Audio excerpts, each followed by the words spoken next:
तुम्ही पण रोज रोज मेथीची भाजी खाऊन कंटाळले आहेत का? पण मात्र तुम्हाला मेथीच्या वेगवेगळ्या डिशेस खायला आवडतात, पण त्याला वेळ भरपूर लागतो म्हणून तुम्ही ते करणं सोडूनच दिलं. मग हे इन्स्टंट व क्विक होणारा मेथीचा लच्छा पराठा तुमच्यासाठी.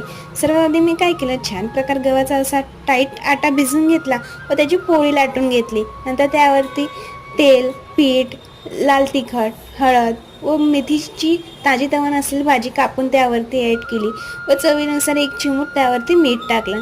नंतर बघू शकता मध्ये असं होल केलं आणि उलट्या साईडनं त्याला रोल करत करत पूर्ण पोळी अशी रोल करून घेतली व ती गोल होती त्यामुळे मी ते चाकूने कट केली.